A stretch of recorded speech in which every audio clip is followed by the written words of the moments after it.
Hello, my name's Maria Schmitz. Welcome back after the holidays.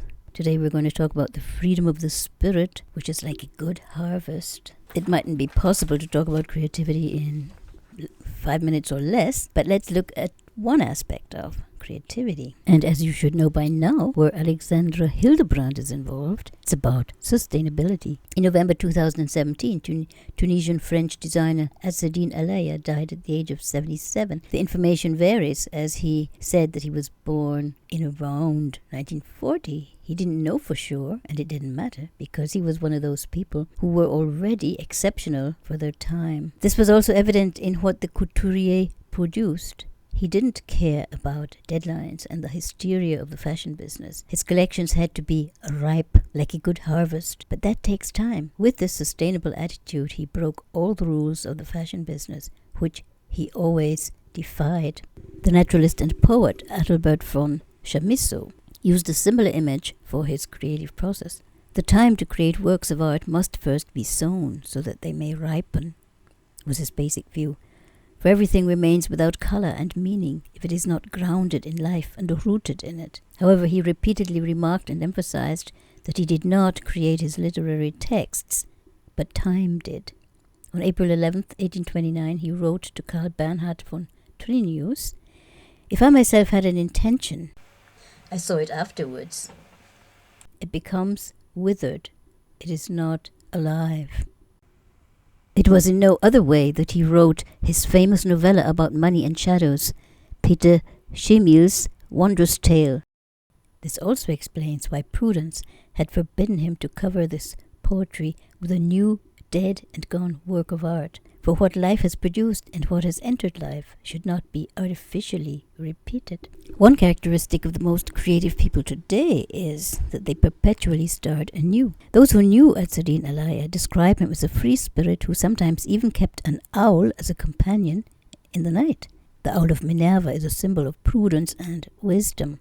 For people like him, whom the Süddeutsche Zeitung mourned as one of the last magicians of the fashion world, freedom was not just a right, but an ability that had to be acquired again and again.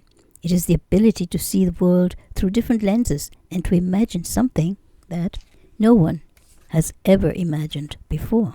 Freedom of thought is constant work. Some thoughts do not flourish because the mind lacks the incentive to form them fully, and sometimes the doldrums of everyday life are so pronounced that much cannot penetrate the world of the mind.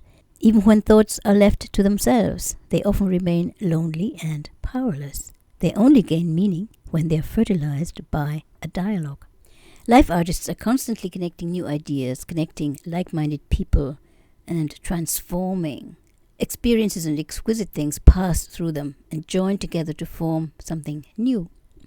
If the source shines through some passages, it is the greatest tribute to the author.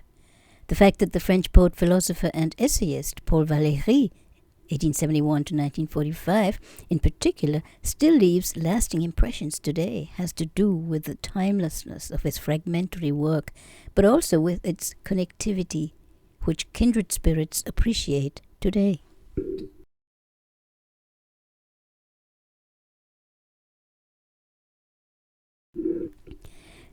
They love the unfinished, which points beyond its limits and wants to be contemplated further. Valéry was interested in everything, and he connected everything. Being a perceptive artist, he searched with highly refined antennae for what personally vitalized and fascinated him.